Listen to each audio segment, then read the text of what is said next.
It's the Pete Sousa Show. Sports. Nobody tells our stories better than our clients. The difference is stark. I was rear-ended at a stop. I thought I was fine, and then once I got home, I realized it's a lot worse than I thought. I ended up having a ruptured disc. You say you're not hurting, and then an hour later, you're saying you're in all this pain. I just felt like most people would think that I was lying. And that's when I decided to call Daniel Stark. I owe a lot to Daniel Stark. They really got me what I deserved. The difference is stark.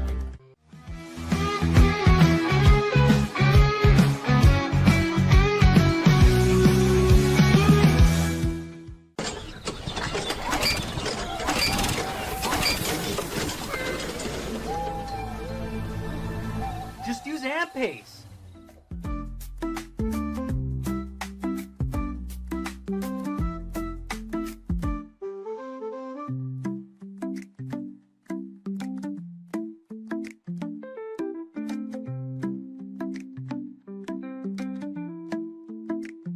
AMP-Pace. With Ease US, make studio quality voiceovers for your videos online in over 149 languages and dialects, featuring 468 natural AI voices. Customize the volume, mood, and pauses to perfectly match your content. Plus, capture high quality videos with no watermark. Record your screen, webcam, and voice, and save them instantly to your computer. Never been easier to create professional grade videos and voiceovers. Try it today at easeus.com. That's EASEUS.com. Ease US.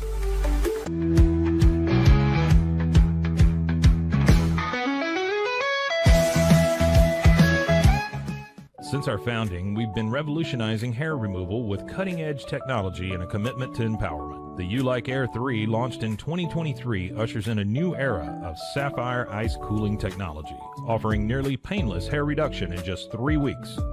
Experience the future of hair removal today at ulike.com, because at U-Like, beauty is about looking and feeling good. That's ULIKE.com. U-Like. Hi, I'm Mitch, the co-founder of Cake, a sexual health and wellness company designed for today and designed for you. Yes, you. The entire product line can be found at hellocake.com, and it's also available in every Walmart near you. Send money abroad in just a few steps with Remitly. Sign up with your email, enter an amount, choose how your loved ones receive the money, enter your recipient's information, select a payment method, hit send, and relax. Download the Remitly app today. Looking for tickets to the hottest shows, games, and events? Ticket Liquidator is your one-stop shop for great prices, no hassles, and guaranteed tickets. Whether it's sports, theater, or concert, for the best seats at the biggest events, start with Ticket Liquidator today at ticketliquidator.com. Ticket Liquidator. Tervis is all about staying hydrated. Each product is built to last and comes in endless designs to match your personality. Stay refreshed and express yourself with Tervis. Visit tervis.com today and find your perfect tumbler.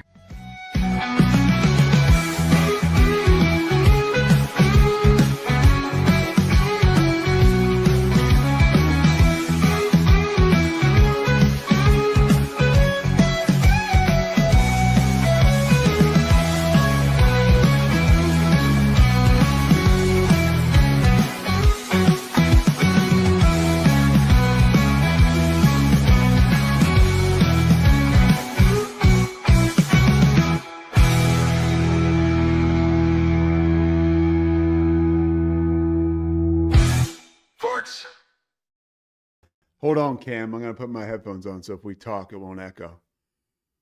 This is the Pete Sousa Show, by the way. I had a great background for you guys today. Actually, I'm going to show it to you real quick so we can have a little bit of fun. All right, Cam, you want to talk?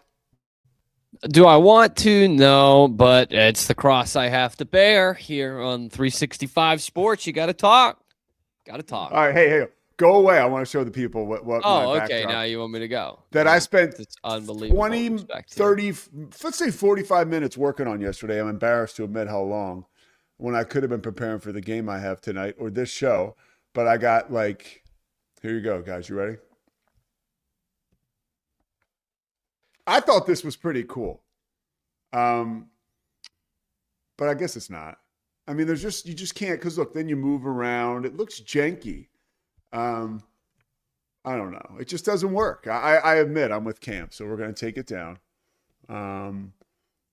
It's just, Cam, what about it don't you like? It's just a little triple It's A. still- Yeah, it's AAA and it's kind of try hard, like in a bad sense, you know? Yeah. Now, if you were in like an airport terminal, say. Yeah, I've done a show from an airport terminal, by the way. Like if we're in dire straits here, maybe you're doing it from a McDonald's in the Tenderloin district of San Francisco, and you don't know what's going to happen behind you. Yeah, I'm willing to do that. I'm willing to throw that in there, Pete. I have a buddy of mine, and I'll say this. So he's an AA guy. So we were on a virtual meeting last night, and this guy's he's a hothead, great guy, but he's always sharing about something dramatic as to what relates to his family, and his family's great. He's got 3 beautiful kids, but he's always like, my wife is going to drive me crazy, and so we say his background is always blurred. And I said this morning, I worry it's because he's got like bodies behind him, like. So yeah, He's that's always pushing the comedy envelope. That's a dire straits like situation, I would imagine. Yeah, if there are corpses behind you, you can throw on the Oklahoma State background. My brother Michael is the worst. He will always go for the joke. When my dad died, my dad passed away. Me and my brother Kevin and the rest of like our immediate family were on this. It was during COVID, so we're on FaceTime. And my dad was older. It was time, but it's still sad. So Michael's huddling up with the nurse and my mom, and, virtually we're looking at this and we can't hear at this point. My father's corpse is next to them, right? Imagine that. And Mike walks over to us back to his phone and we're like, what's going on? What's happening? Because we known he just passed away. And Mike goes, yeah, they're going to need the room in an hour and a half. We were like, all right, we're like, take it easy. He cannot resist the joke. This guy's a president of a major company, and he can't resist the joke. I totally get that. Like, yeah, I know you do. Yourself. Actually, I had someone that was not me on a kind of roundtable show the other night that was it was a tough conversation. Like it was a difficult conversation that we had to have on the air, and really tried to lighten it up in a very not okay way. Is this Big 12? Yeah, and there was Parker Kingston talk, and it was just I get he was trying to loosen it up, but it was not great, man. Yeah, not okay great at all. When there's still a living victim, I don't think that works. I don't know. That's too dicey. Yeah. Did I tell you about the time that my church thought I was pushing the envelope when really I was just being dumb? You're about to. Oh man, this is like maybe the most embarrassed I've ever been, and that's saying something.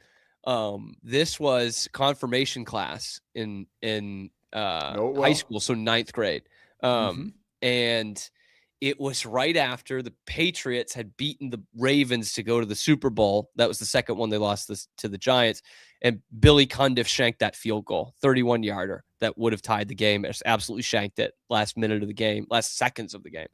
And I had heard, oh God, man, I don't even like telling it. I had heard this story in school that Monday, and Monday night was when we had confirmation class.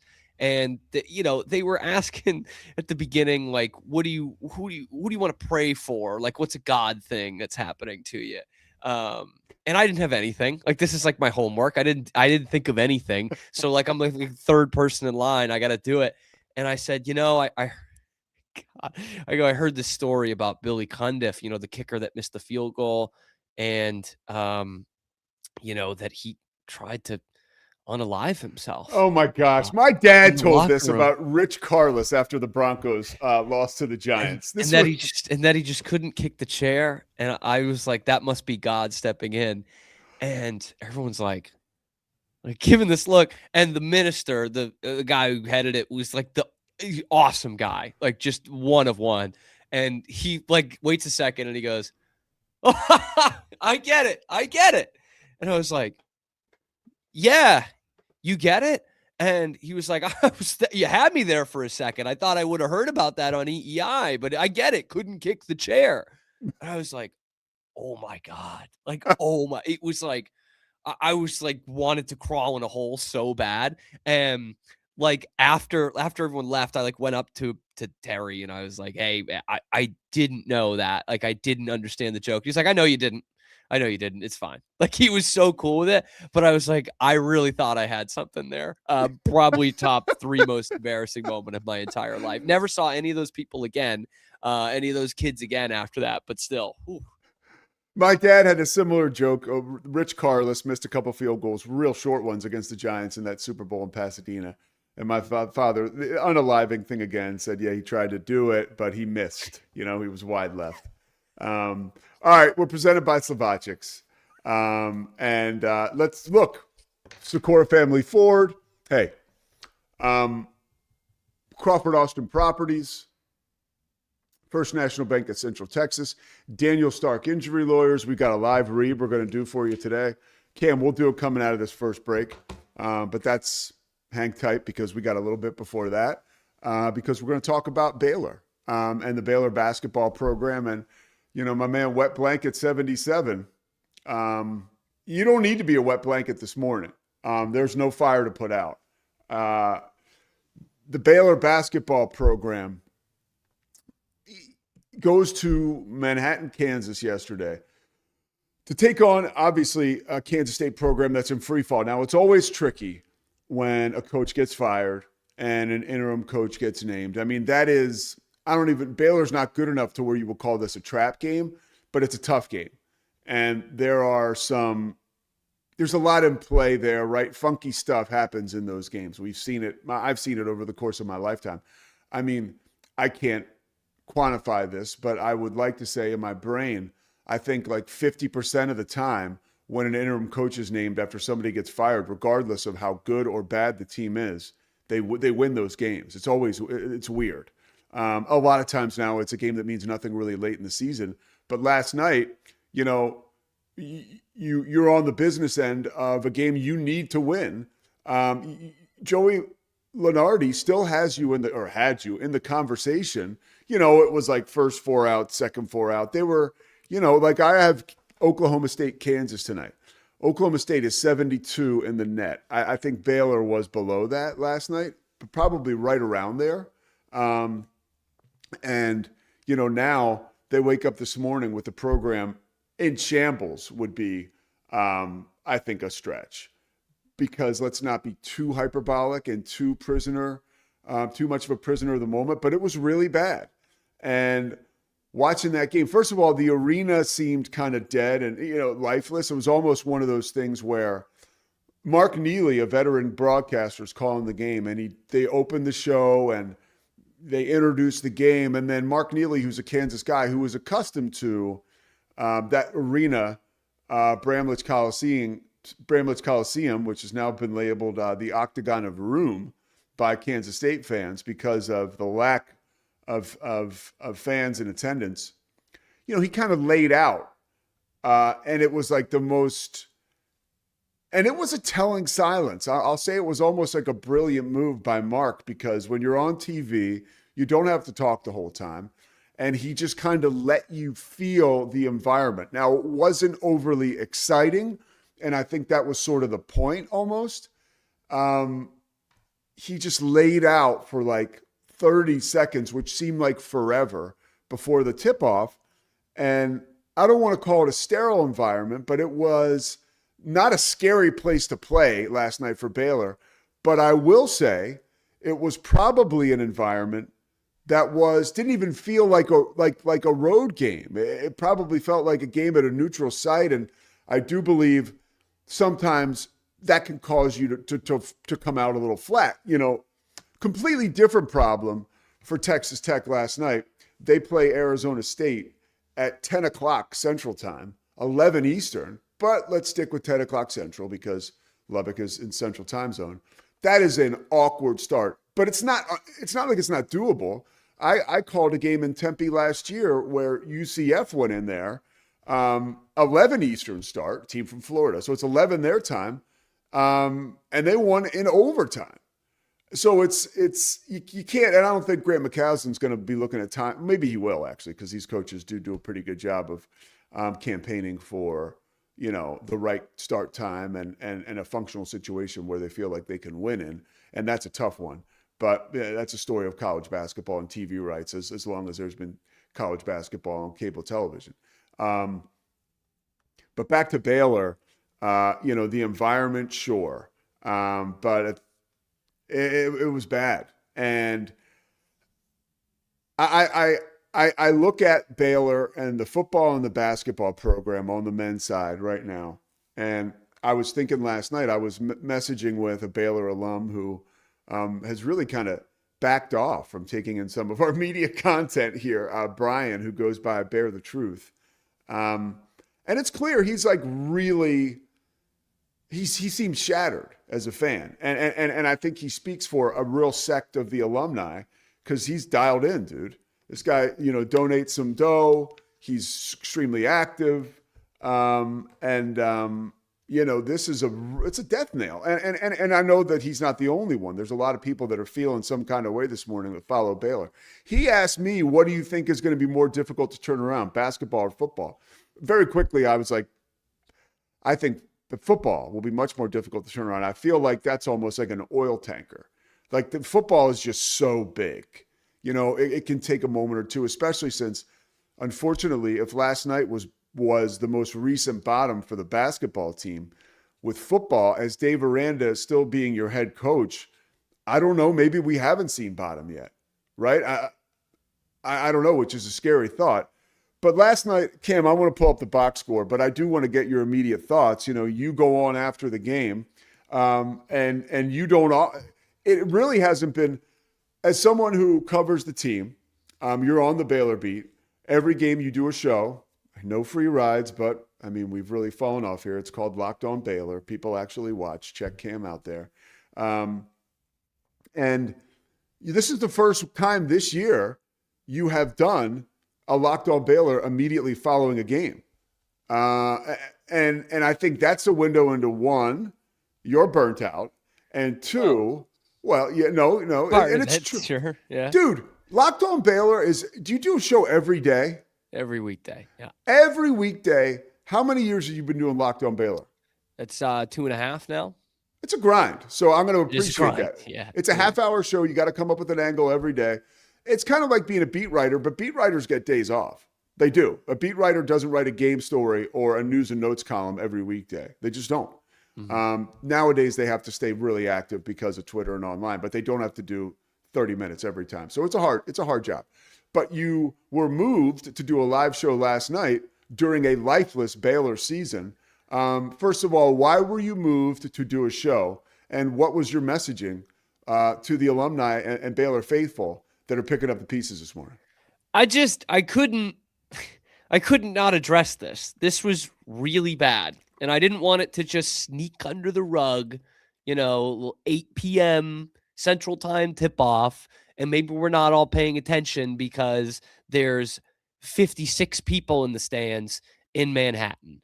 I was embarrassed because we talked about Kansas State. I mean, we've really talked about Kansas State all season long, right? Like it's just horrible. It's dumpster fire. It's toxic and all this stuff going on. And then they become the biggest punchline in college basketball the last couple of days, right? With these guys don't deserve to wear the uniform. Then the coach basically gets fired for that. And they're losing by 30 at home to bad teams. And I had to ask myself the question, what's more of a joke? The team that has all this happen to them or the team that loses to the team that has all that happen to them? Baylor didn't lead for a single goddamn second in that game last night. Some words I can't use on Locked On. They didn't lead for a single second in that game. They got their ass kicked, pillar to post, by the worst team in the Power Four. And we're looking up at Colorado in the standings. This is a team that won a national championship 5 years ago, Pete. That's not ancient history. 5 years ago. In a Power Four program with a new arena and all these 5 stars coming in. I mean, I've never seen a team at Baylor have 2 first-round draft picks that's this bad. I don't know if I've seen a Big 12 team. I don't know if I've seen a college team in a while. I mean, I'm sure we have, right? But like, it's been one a of minute. Calipari's might have slipped up. They had an NIT team that one year, but the one when Nerlens Noel senior year, they lost in the first round. Yeah, of the NIT. Yeah, they lost to Robert Morris. I think. Yeah. Which, it was on the road. The Robert Morris. Yes, you know why? By the way, and you wonder why? Because Rupp Arena was hosting NCAA tournament games. So they had to play Robert Morris on the road, which I think is Cal's alma mater. If not, it's right near where he grew up. He grew up in like West Virginia, Western PA. Yeah, Western PA. Yeah. So I mean, I said this was as embarrassing a loss as Baylor's had in 10 years. What was the one before it? Georgia State, probably 2015. They lost to Yale in 16, which was bad. That was the whole Taurean Prince describing a rebound. Oh, so game. Awesome. They lost to Texas Southern my senior year in game 1 of the season. That was bad. They lost to Colorado last year. That was bad. But I think when you take in all the context of this and where Baylor has been since my senior year, that was 18-19, by the way, like what Baylor has done since then, I think this makes this really embarrassing. And it's also it also is the culmination of a team that, let's be honest, this team sucks. And honestly, I know you have 2 first-round picks, but this isn't a team that's good enough to be in the Big 12. They don't have good enough players. I don't know if they have a good enough coaching staff outside of Scott Drew. I would push back. Please. I think that's an overreach to say that they don't belong in the Big 12. Don't look like it on the court, Pete. Didn't look like it. Kansas State doesn't. Last night it didn't, and I'm not going to. Let's go through the box score. We're going to go back to that because I'm not just going to say I push back and then disappear. But look, when a kid from, and this speaks to your point, Cameron. I'm not admitting I'm wrong yet already, but you look at the box score, which tells a story in itself. It does, and there are stories outside of the box score. No denying that, but. When you see Isaac Williams is leading your team in scoring with 16 points, a kid that was at Texas A&M Corpus Christi last year, and that's concerning. Cam Carr, your 2 best 3-point shooters went 0 for 10. Agbam and Carr combined 0 for 10. Tunde Yesufu had 14 points and 7 rebounds. Cam Carr had 7 turnovers. Yeah. And on the other side, player, 7 PJ Haggerty and Nate Johnson combined for 67 points. Nate Johnson, who had not had 20 since before Thanksgiving. No, and on you. Nate Johnson's a nice player, but he shouldn't be scoring 30 points. Yeah. Why can't our nice players score 30 points every once in a while? You know what I mean? Like, 3 for 24 from 3. That's a big part of the story. All right, philosophically, I want to ask you this question, okay? Let's say you're right. Let's say that they're not good enough to play in the Big 12. Let's just say that. Let's just say you're right. How does Baylor fix this? And the question is I'm going to load it up a little bit because I again, last night, people ask me these questions like I have answers. I have opinion. I have opinions, and I can tell you what I think based on my experience, which might give you something halfway decent, but unless you're in the room or you're really close to the team, I don't think you know exactly what's going on.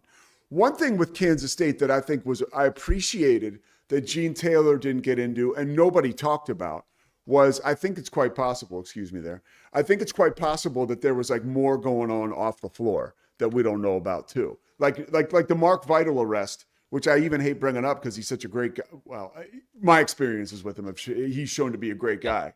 I hate bringing that up, but like that was, you had an assistant coach get arrested for sexual assault the week before you got fired. And I appreciate that Kansas State wasn't like, even in their darkest moment, like, okay, well, that's a reason. Like, but like there's there's stuff that we don't know about maybe going on behind the scenes with Baylor. I'm not even hinting in any way they have a situation like that, but I think you get my point if you're at all bright and you watch this show. Okay, so we have now a program that won a lot of games and won a national title based on, and I know this very well because I have a Villanova perspective. When I did TV news in Waco, and I had been there for about 2 years, probably around the time you were a senior or first year out of college. And I would watch Baylor play, and I would watch Villanova play. And there were two things I took away every time. Boy, I'm not affiliated with Baylor, but I'm proud of the way these guys play. Like, it is, whoa, you're just proud of this team. Yeah. You're proud of it. Villanova was the same way. I can remember me and my buddy Murph talking about that. Like, Murph's grandfather was Villanova's head football coach. He's in the Hall of Fame. You know, my mom worked at Villanova forever. My brothers went there. We were always close to the school. And he and I spoke to our connection like, man, aren't you proud that this is Villanova represents you? The way that they play basketball and the way that Jay Wright turns these young kids into men, right? The right kind of men. Jay Wright saw this coming, and yeah, he won 2 national titles in 3 years, made another Final Four. It was like common sense usually doesn't prevail with these coaches, but Jay was able to apply it. By the way, he's going to be a guest on our show next Tuesday. So this is something we can talk to him about. Yeah, how about that? We'll be talking to Jay Wright next Tuesday. But I think Scott Drew and Jay are similar in a sense that both religious universities, we bring in a certain type of character player, okay, that we can mold into a young man. That's more important, but along the way, we can mold these guys into fits for our team, and we can all accomplish what we want to accomplish together over time. Okay. Yeah. A couple mercenaries here and there, no doubt about it. But cost of doing business. Yeah. The collective, the Jonathan Chamachachuas, right? They are going to be the Chris Jenkins. They're going to be there. Archidiacono, Villanova. They're going to be there. There's a list of 4-year guys, dude. So with that being said, and Jay seeing the writing on the wall and exiting stage right, we don't ever know if he'll come back. I don't think he will. By the way, that was awesome because his name is Jay Wright, and in the same sentence, you use 2 other versions of the word right. I thought that was pretty cool. Well, I have pretty to eloquent say, of you, Pete. Well, as once in a while, we're firing here. Not ever on all cylinders, but we fire a little bit. Pew, pew, pew. So how hard do you think it will be for Scott Drew to turn this around in this era? And it's a 2-pronged question. One, do you think a guy like that loves his job and loves college basketball so much? And I get the feeling, and talking yesterday to Brent Bloom from Iowa State, who ran a collective there, it feels like some of these coaches are just waiting for more order. Don't yawn, Cam. I'm almost done. All right, we're going to go back to you in a second. I saw Cam did the polite thing. If you're listening to the podcast version, he muted the yawn by making sure his mouth stayed together. It's almost as bad as when I had a therapist once and I was talking about this girl ad nauseum. I had this therapist who I would talk to over and over again about this girl, and the guy finally, showing his true colors as a human being, just started to yawn. And I was like, man, this is and honestly, that was some of the best advice I ever got, because I was like, I got to do something about this. Like, I'm putting this poor bastard to sleep. So anyways, do you think that a guy like Scott is waiting for college basketball or somebody, the government, to jump in and provide the institution that this sport needs? Or do you think he really thinks he can turn it around as is? Or do you think he's going to leave soon? So you got 3 options. 3 in there. Okay. And I want to combine 2 of them. Because I think deep down, he's hoping and praying that we get some guidelines on this, some parameters on this in college basketball, in the transfer portal, and the NBA with the 1-year rule. I do think he's probably hoping for that. But he's going to keep working. I think he's going to keep coaching in college. I just think that's how it's going to be. But to the ultimate point of Baylor fans aren't going to like this. I think Scott Drew is an excellent coach. I do. But the way the sport is going does not adhere to Scott Drew's blueprint for winning. Just like Jay Wright. Just like Jay Wright. No, same thing. It's not conducive. And you see right it now. It's not conducive. You see it for years. I mean, it was the transfers he would bring in back when transferring was tough, when it was sitting out an entire year, and Scott Drew saying, guys, trust me. You come and practice for us for a year, and we'll have you as a Big 12 player, and we'll win games. And you see it with that 21 championship team. Jared Butler wasn't like the traditional transfer. He left Alabama after a couple of weeks. Scott Drew said, trust me, I'll get you there. Davion Mitchell leaves Auburn and sits out the year. And oh, by the way, it's the year that Auburn goes to the Final Four in 2019. And Scott Drew says, trust me, I'll get you there. And then Davion Mitchell plays that first year in 1920 when they're really good. It's that first year they kind of break out. And he is an unbelievable defender. Unbelievable. But I wouldn't trust him to throw the ball into the ocean in his first year there. And then the next year, he's an offensive weapon. He's a top 10 pick in the draft on top of being the National Defensive Player of the Year. You know, Maceo Teague, he gets from UNC Wilmington or Greensboro, whichever one it was, sits out a year, and he becomes a starter on a national championship team. Jonathan Chamwa-Chachua at UNLV sits out a year. Adam Flagler, Presbyterian, sits out a year, comes to Baylor, plays for Scott Drew, wins a national championship, becomes an All-American. Like that, we don't have the patience for it anymore. College basketball doesn't have the patience for it anymore. Isaac Williams could have been like an Adam Flagler, except for the fact that he has to play right away. They don't have a choice. They have to play him. I'm going to interject here because, again, I'm sticking with the Scott, Drew, Jay Wright, the way that their teams would compete. There is a togetherness that's a part of the package when guys like that are stewards of the mission that is bigger than the rest of the team, right? Yeah.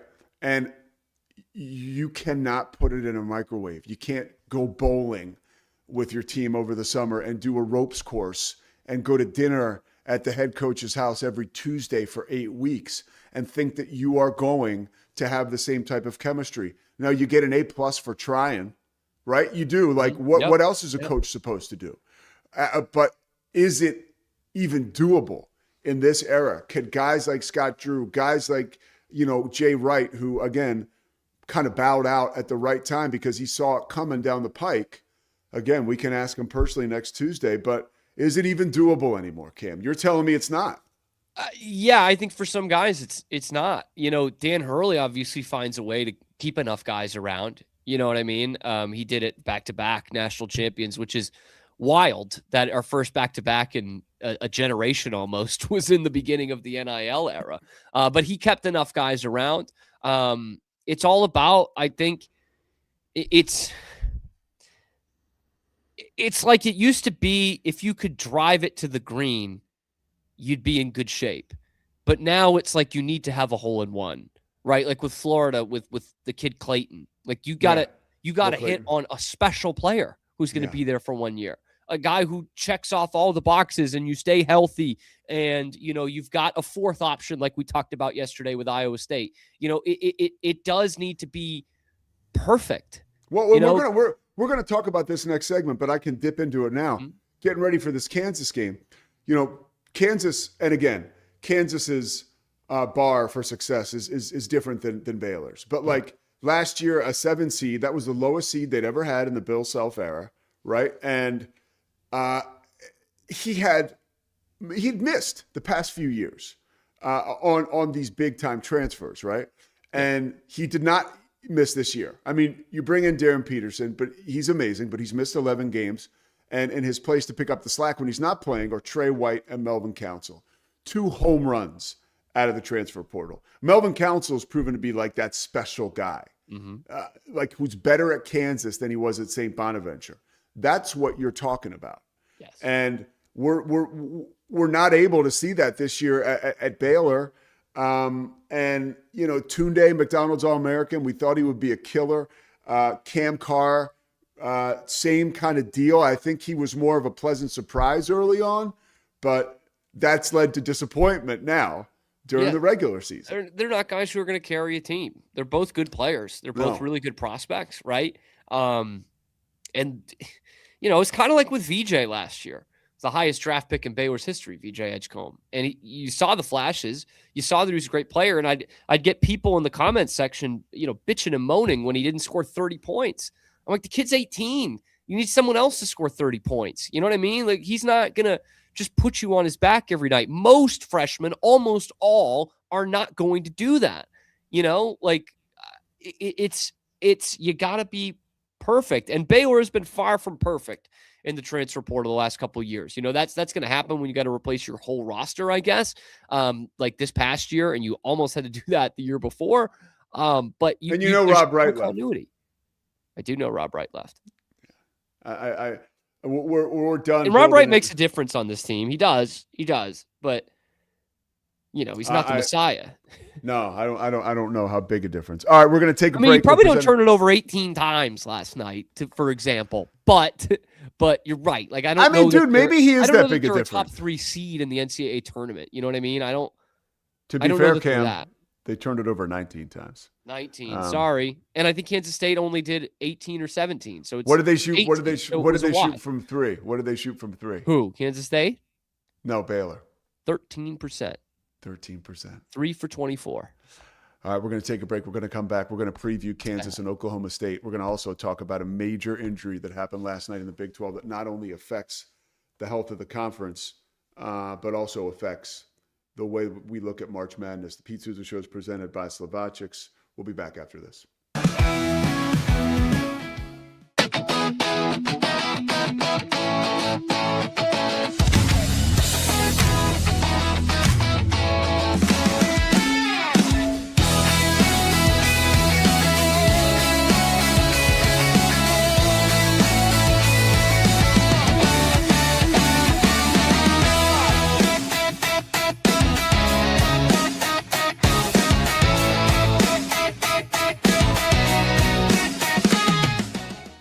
Bubble allows you to make it real and for it to actually work. So I feel like Bubble bridges that gap and being able to give people the opportunity to make their ideas come to life really quickly too. I love that I can sit down and build something the way that I think it should be built and have the control over it. Bubble turns ideas into fully scalable apps. Try Bubble today. Save big during the Start Something New sales event at Allen Samuels Dodge Chrysler Jeep Ram in Waco. Drive a new Ram 1500 Lone Star Crew Cab with $13,000 off or choose 0% financing. Get a new Laramie Crew Cab 4-wheel drive with 3.9% financing for 72 months plus $15,000 off MSRP. Explore in a new Jeep Grand Cherokee Laredo starting at $31,990. Happening now at Allen Samuels. Come by. Let's be friends. Hi, I'm Jo from Face Theory. You're going to want to have a specific goal for your skincare routine. What do you want to achieve? Active ingredients are really strong, and if you're using too many at once, your skin can get overwhelmed. Don't overspend on products. Choose products that have scientific research behind them. At Face Theory, if you're not happy with a product, just say so, just give us a shout and we'll give you your money back, no problem. I know you're gonna love this Kodak Dot Plus printer. You guys just connect it to your smartphone and then you're gonna use the Kodak Photo Print app. It's going to print you a 4x6 photo. I am just in awe. I love how these turned out. Also, the printer comes with a free cartridge of 10 photo sheets. I can assure you, you are going to love this printer as much as my family has. You guys have to check it out for yourself.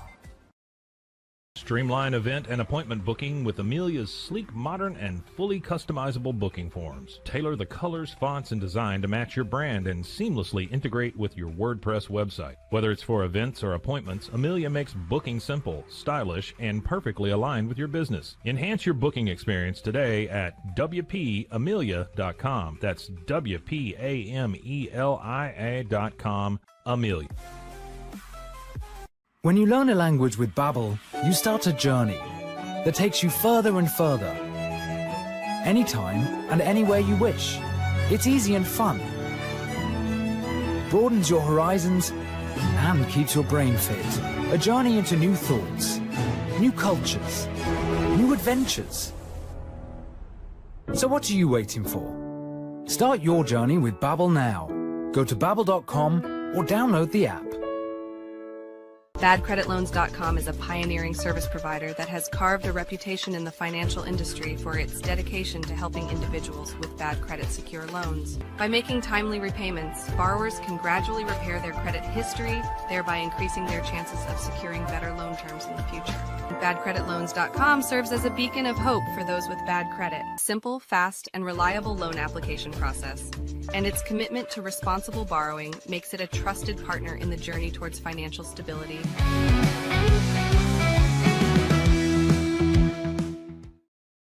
The Pete Sousa Show rolls on. Cam, do we have any graphics for this sponsor? For Lake Waco? We have not gotten the graphic yet. Oh, come on, Cam. Sorry. Are you working with Stephanie Beatty back at the home office? Yes, we've got a couple that we've got to go over today. Can I be honest with you? I mean, this between you and Stephanie, if I'm gonna get a live read, which is that's wonderful. I mean, can somebody just cut and paste the logo? Like, there's got to be a logo out there, somebody's.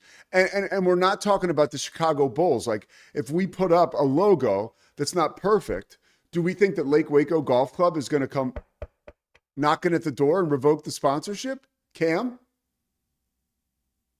Doubt it. All right, that's it. We'll talk to Stephanie. I'm going to rattle some cages after this. I got to talk to her about some other ones anyway, so. All right, Stephanie Beatty and Cam Stewart. We saw the Allen Samuels. They joined the party yesterday, which we're still loyal to Socorro Family Ford. I'm not going to go pay those guys a visit when I get home. And we're obviously very loyal now to Lake Waco Golf Club. Let me tell you about this place, because I've been there. I played there. I suck at golf, but when I go there, it's an awesome experience. So Lake Waco Golf Club, it's a private facility. Or should I say, let me be specific. It's a semi-private facility, and it's nestled right along the north point of Lake Waco, which is absolutely beautiful. Now, it's one of the few facilities in Texas that actually has a full 18-hole regulation golf course, as well as an executive 18-hole par 3 golf course. So it's an executive 18-hole par 3 golf course. I'm probably better suited on the executive. Cam and that big driver that he was just talking about before the break that he hits to the green, clearly he's going on the PGA or the regulation, the 18-hole regulation golf course. Also, when you're done playing, Cam can pony up to the bar, okay? I'll pony up alongside him. I'll do some Diet Cokes and club sodas. Cam can, do the 3 fingers of Glenlivet like he likes to do. And that's the bar and grill. I mean, it's a cool experience there. You can watch games there when you're done. They also have an amazing pro shop, so you can get the gear you need before you go on the course, or if you're on the course and you realize, man, I needed that today, you can stop in there. The pro shop is awesome. We want you to become a member. You can actually reach out to Lake Waco Golf Club. You can become a member, get all kinds of discounts. Check out LakeWacoGC.com. That is the website, LakeWacoGC.com. for more information. Now, you would think if Cam was, if he had time to do Locked On Baylor last night, and he's got time to put these beautiful graphics together for Wicked Boston, that he could have made a graphic that's had the website. But we don't have it. As we try to nail down these new sponsors, that's okay. Don't worry, guys. I'll pull the rabbit out of the hat. Just did it there. I'll see you guys at Lake Waco Golf Course. Okay. Another place I'll see you guys tonight on Peacock and NBC Sports. Now, I got to be honest.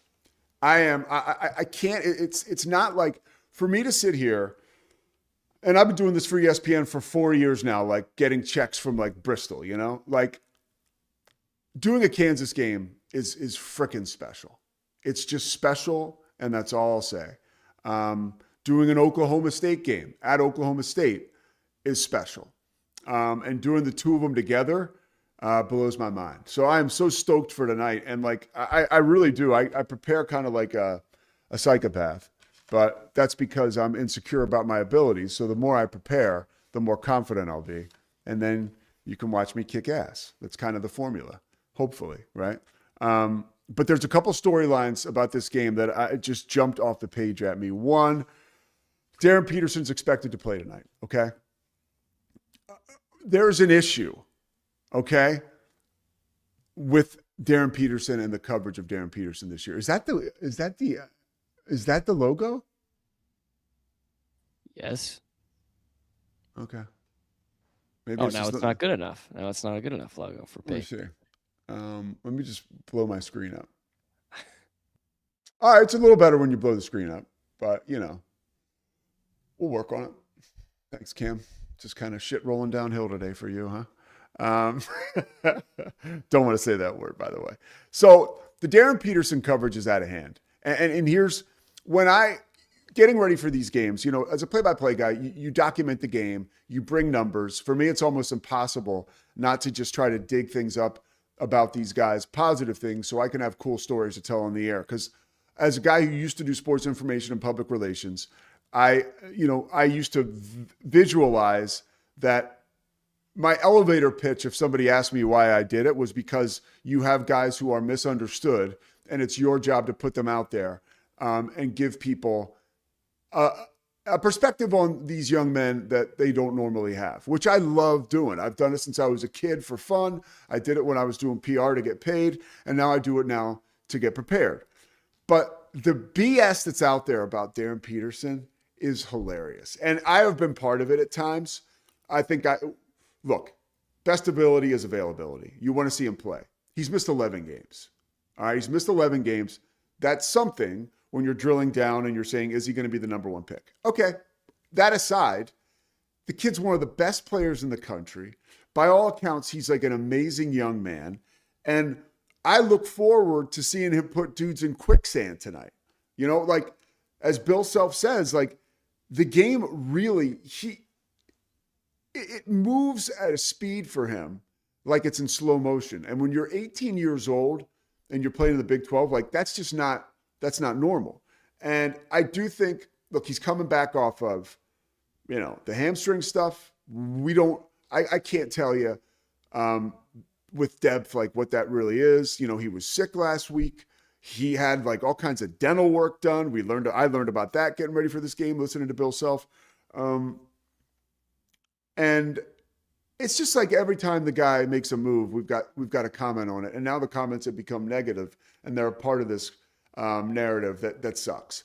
And it really jumped out at me when I was getting ready for this game, and everything you search and look for on the World Wide Web, you have to comb through like 25 negative stories to get to 5 positive ones. We're talking about the preseason player of the year in a lot of polls.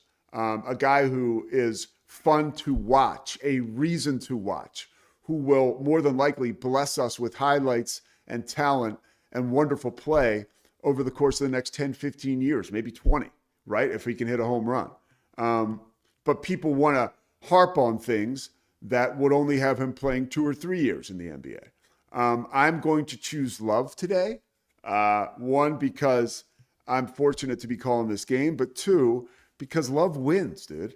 And I'm right to choose Love. Like, let's back off the Darren Peterson. Like, we get so down up close. And what is this? Like, I'm not a GM. You're not a GM. Enjoy the guy playing. Unless somebody asks you a pointed question, hey, who do you want to pick number 1? Would it be Darren Peterson? Then you have my permission, whoever you are, to go on a little bit of a jag about why he's not playing, and that worries you. Outside of that, kick rocks, okay? The guy's one of the best players in the world, and we got a chance to watch him tonight. I'll be doing that. Couple notes for Oklahoma State, right? They got to win this game. Kansas just had an 8-game winning streak snapped. Like, they're in really good shape, and they lost to Iowa State on the road. We saw Monday night how Iowa State treats perennial powers like Houston. It ain't no picnic going to play there. So now they go to play at Oklahoma State. Pokes have lost 3 straight.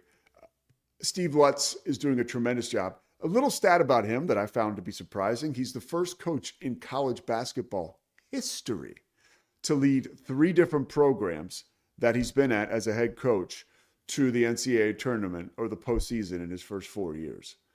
I mean, that's probably a stat I won't mention tonight because it's almost confusing, because it's one of those things like if you mention it in a broadcast, you can almost slow the viewer down, right? It's like, wait, what? Like, but that's pretty crazy. Look at this guy. All right, dude. Kansas State has a 1-game winning streak. Hope you guys are doing okay. Shots fired. I got to make sure. Anthony Roy. I almost called him Brandon Roy. Anthony Roy is a guy for Oklahoma State that if you watch this game tonight or if you watch Oklahoma State, I want you to watch this guy play. Bill Self calls him one of the best scorers and shooters in the Big 12, and he is. The guy's journey has been totally nuts. He began playing at the University of San Francisco for Todd Golden. He leaves San Francisco, goes to New Mexico State, where all that terrible stuff happens. And I got the feeling that like after that, all that happened at New Mexico State, like if you were a part of that team, you were almost radioactive. So he had to go to Langston Community College or Langston College, which is an NAIA in Oklahoma. Wanted to go to Oklahoma State, ends up actually going to Green Bay because Oklahoma State didn't want him. And he fractures his leg. He's averaging 26 points a game and fractures his leg early in the season. Now the guy is getting buckets in the Big 12. He's a gritty kid from Oakland who you can tell, this is why I mentioned what I mentioned earlier. This is a guy who didn't come from a lot, but he's a terrific young guy. You can tell when he's talking to the media in a sit-down interview, he's a little nervous at first, takes him a minute, he opens up, he's super polite, was probably raised the right way from what I can tell. He's a bowler. Come on, he's a bowler. He just got a ball fitted for him last week. He mentioned that when he's in Green Bay, there was nothing to do, but the bowling alley was a 10-minute walk from his place. I mean, come on, dude. Let's go. And there's another guy on Oklahoma State who I want to talk about and who I'm not sure if this guy's an NBA prospect. He had 27 points against TCU, Parsifal. Cam, have you heard of this guy? Like his story? Okay, no. No. Okay. No. He is 6'10". Let me tell the story. He's 6'10", okay? He played in Iran, and he was playing for their national team under 19. Nobody was recruiting him. His dream was to play in America. He's playing on this under 19 team, and he plays really well at this World Cup event, and the secret's out. Okay, this guy's good. And schools are trying to go get him to play in America, particularly at this point, Southern Utah. And this is an illustration. I'm going to tell you a story, and I'll try to keep it short because I got one more thing before we get out of here. When you hear these college coaches today say, we expected, blah, blah, blah, to be here to start the season with us, but he's having issues like documentation issues, international issues, right? Like visa issues. This guy's trying to leave to get, I guess, a travel visa or a work visa from Iran, and it's going to take him 6 to 8 months. So he's told, okay, here's what you do. You got to go to Africa. If you go to Africa, you can get it in 2 weeks. So the kid's hungry to play in college basketball. And this is all how it was told from him to Dave Hunsaker, the voice of Oklahoma State. So I watched this whole interview last night. If I get a couple nuanced things wrong, don't take me to task. This is a very positive story. And I'm not going to tell it on the air tonight because I could get myself in trouble because there's so much to it. He goes to Africa, and he gets to Africa, and it's like not as advertised. He's all by himself. He doesn't speak English. He certainly doesn't speak African, no offense, or whatever they speak in this country he's in. He lives in a one-room apartment or a hotel room where he slept on the floor, which was not safe.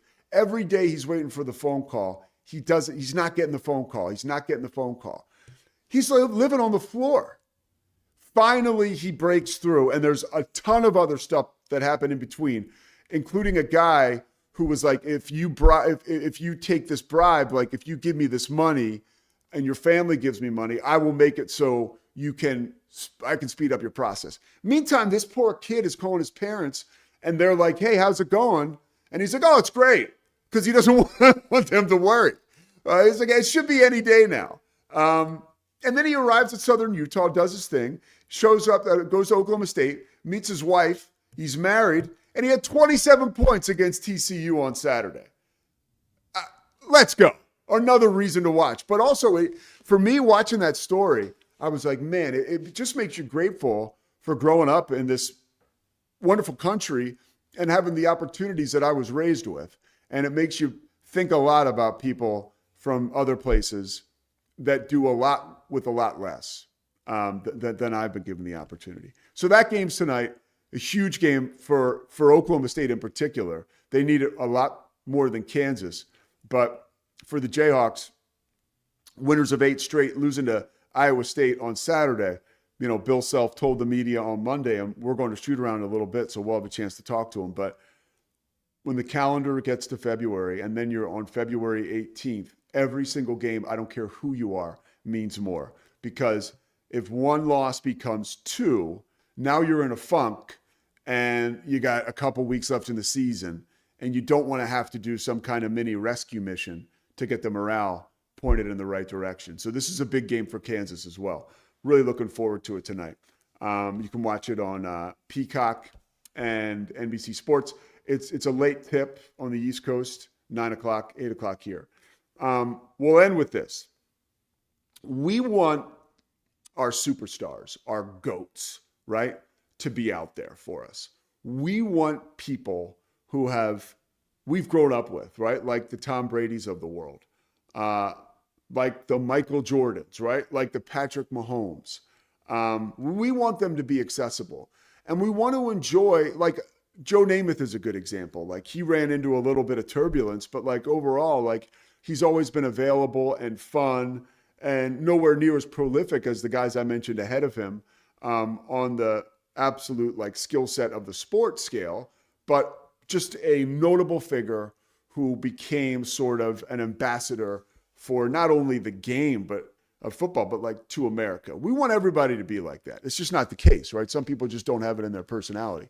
In the case of Michael Jordan, and I had a chance to get a front row seat at this when I was working in Charlotte as a PR guy, and then I came back to work for the Bobcats or the Hornets as a radio and like a digital media guy, starting my media career off. Michael Jordan was the owner of both when I was with Charlotte in both of those stops. And he was a totally cool guy. But like there were a couple things I noticed right away. He was not necessarily, it's not like he lacked confidence, but he didn't really have comfort being in public settings. It's impossible for a guy like that to do anything, even in the most cloistered of qualified areas, like, you know, the tunnel outside the locker room for the team he owns. Like I watched Michael Jordan, and this was the move. Like when he would walk from his chair, like courtside, through the tunnel to the executive suite. There was one in the back. It was almost like a party suite because this was like 2009. MJ was like just about to get married, but he still had some bachelor in him. So he had like this one suite. I don't even know what was going on in there. But I would watch him leave the building, and he would walk so fast. Like if you were gonna get in his way, you were gonna get run over. It was like I was like, wow, this is like a serious celebrity like skill. Like he is getting the hell out of here. Like the place is on fire, and you can't stop him. And when he gets in front of the public now, and there's been so much stuff, I think Michael has been treated pretty well by the media. Do not get me wrong.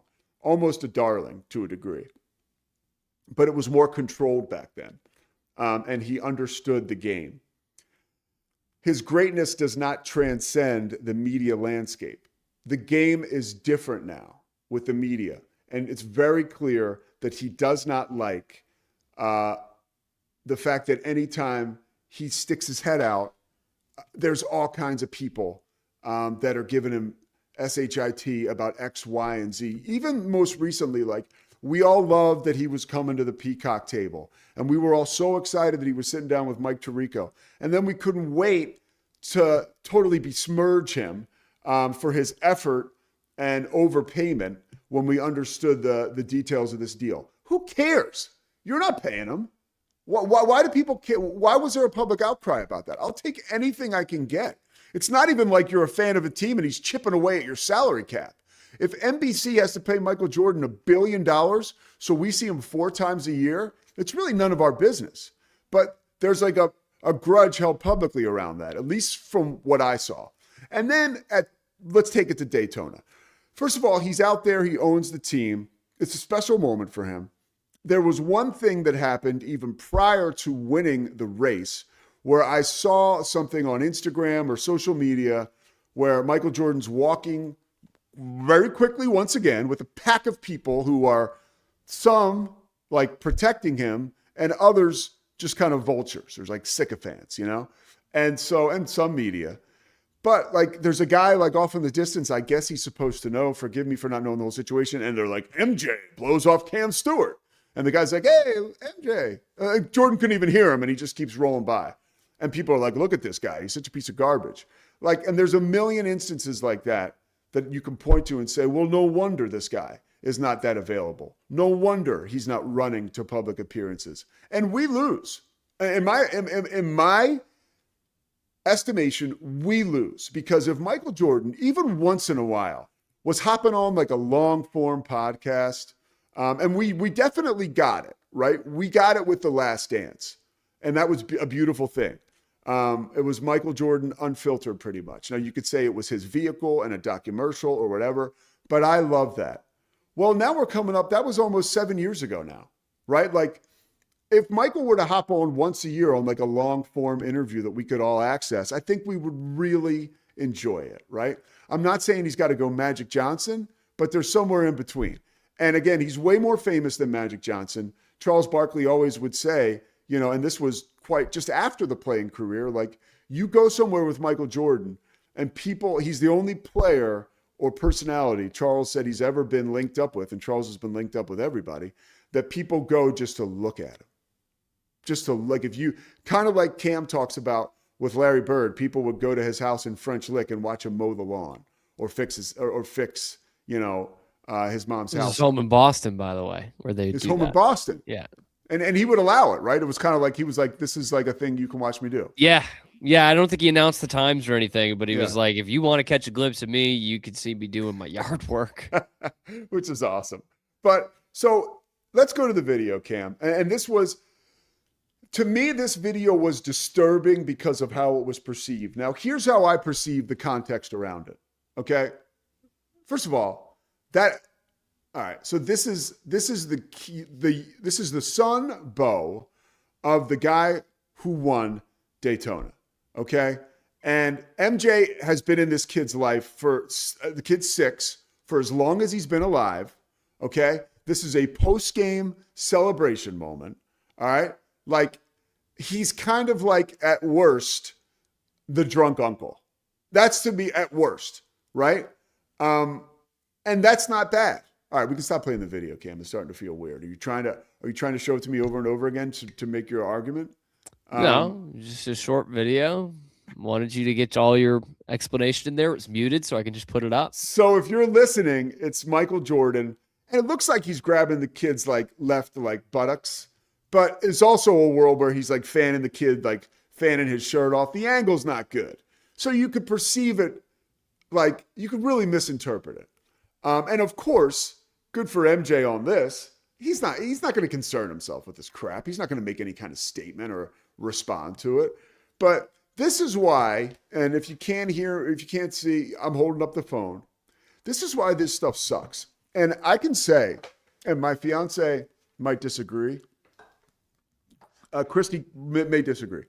I believe that I'm getting better with the phone because the level of garbage that shows up on my timelines, whether it's Twitter or Instagram, is like between all the ads and all the stuff that I don't want to see because, you know, a guilty pleasure of mine was to watch 2 homeless guys fight in Acton, Massachusetts 6 months ago. And I went the distance with the video because I fell asleep or put it down and forgot it was still on. Now my timeline has all crap like that, you know, like my favorite, and this has never happened to me, but Howard Stern talks about like he gets ladyboys in his Instagram feed, and he's like, I don't know how this, you know, Howard's old. He obviously goes on the record with his appreciation for females and their physicality, but like he's like, I got ladyboys everywhere I look, you know, and that's what I just said, and that is a microcosm of a much bigger situation here. Like I do think, and this is a positive, that it's getting so bad online and with the telephones that we're going to start to back away.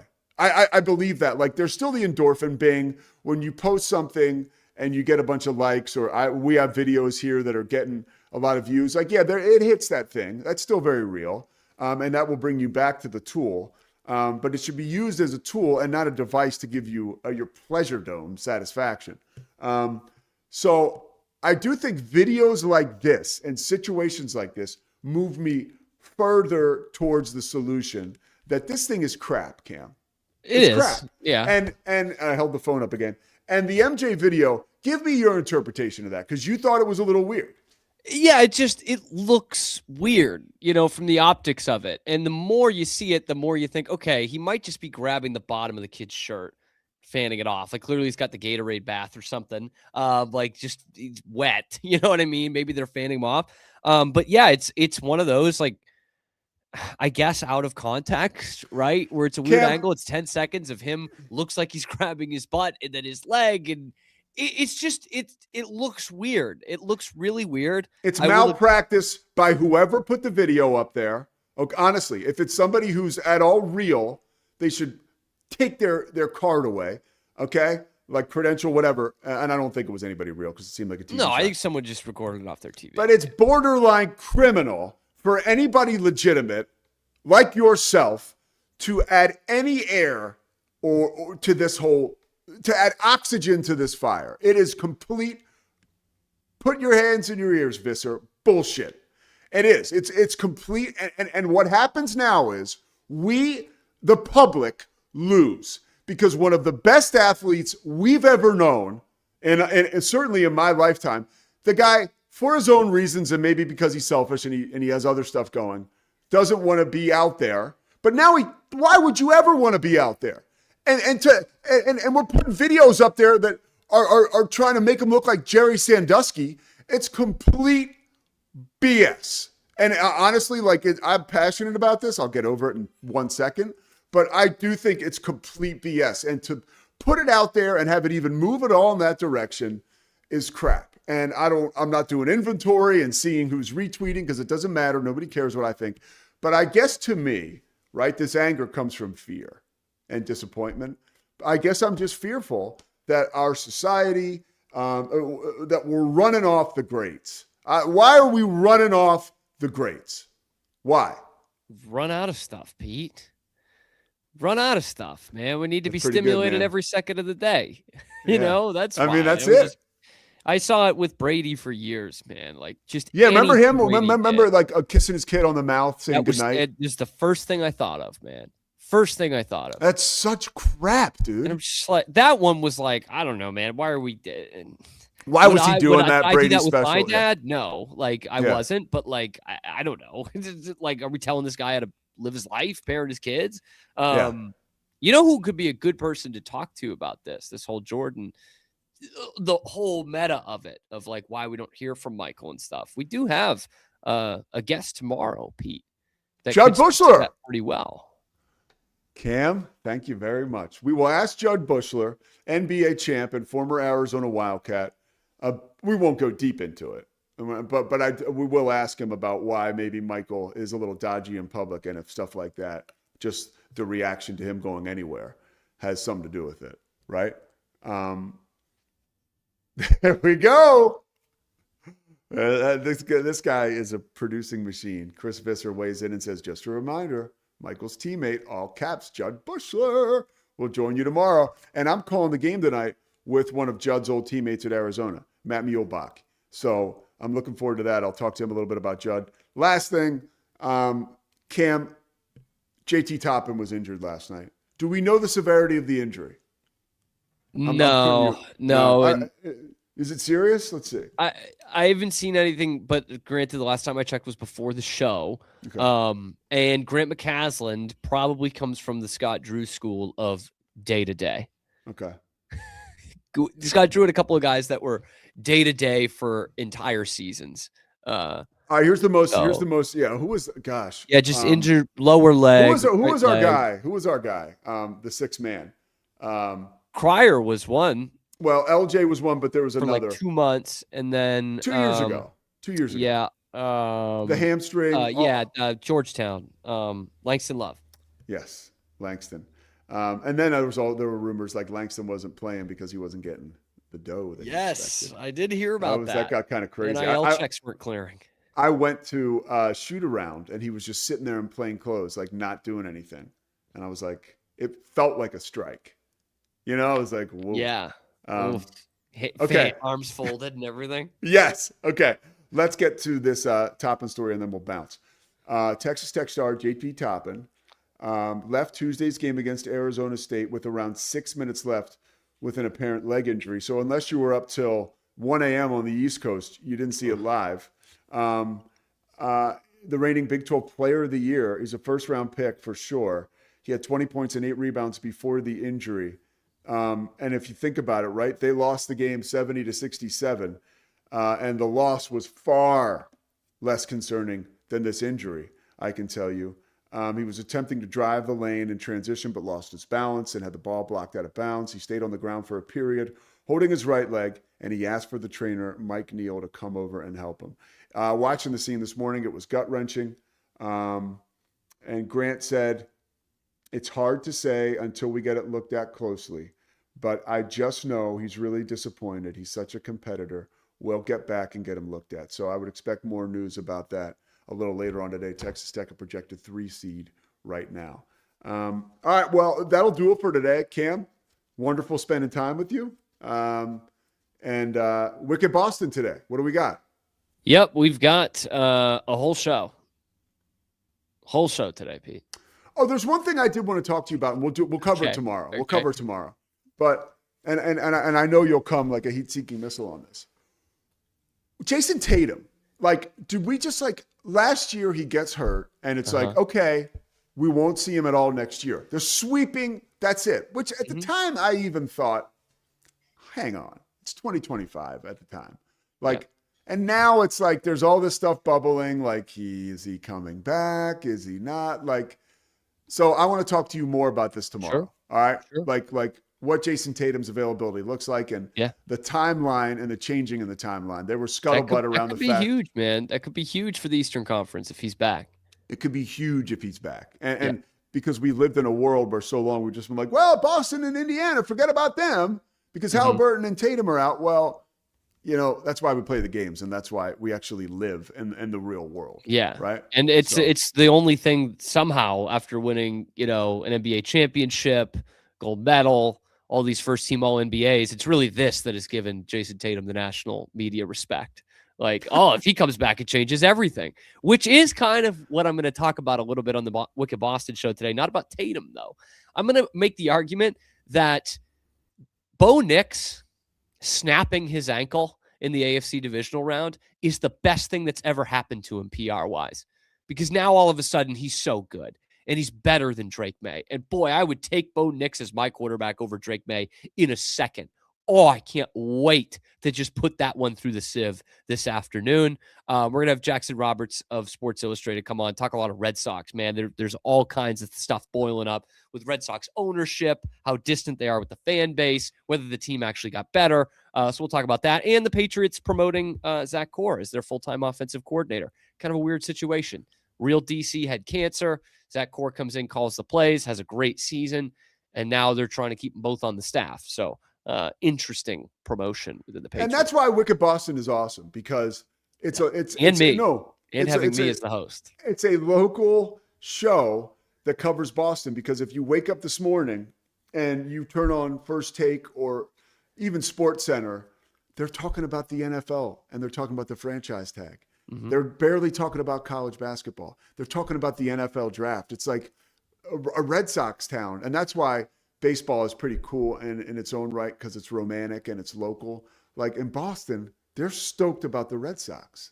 Yeah. You'd have to start looking at, well, I mean, they're stoked about baseball. They're interested. Yes. They're interested. Yeah. Yeah. Around the country, man, it's like that it's a throwaway topic. Yeah.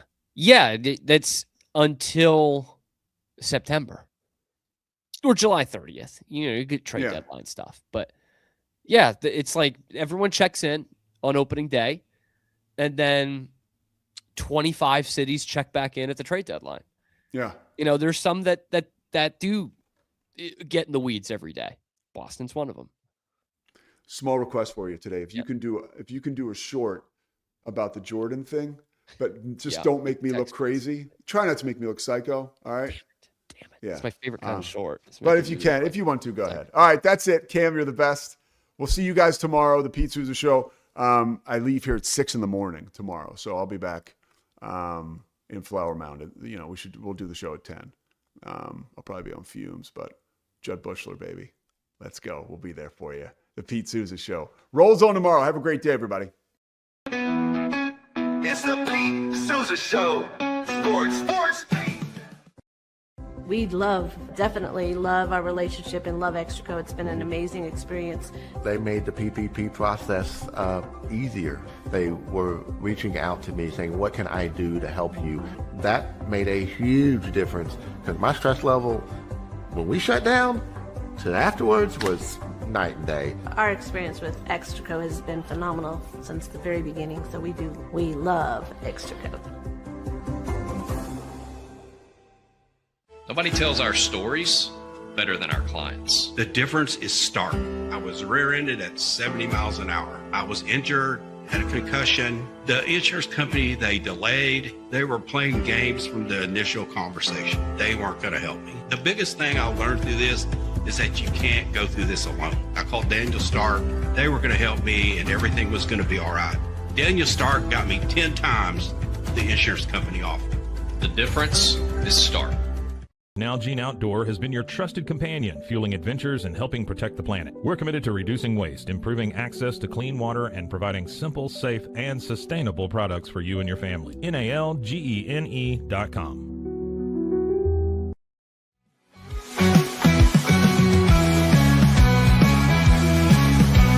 Our professionals are not only experts in managing urgent concerns, but also in providing top-notch preventative health care. We're proud to connect pet owners to a vast network of licensed veterinary professionals, ready to address any immediate concerns. Book your first appointment today.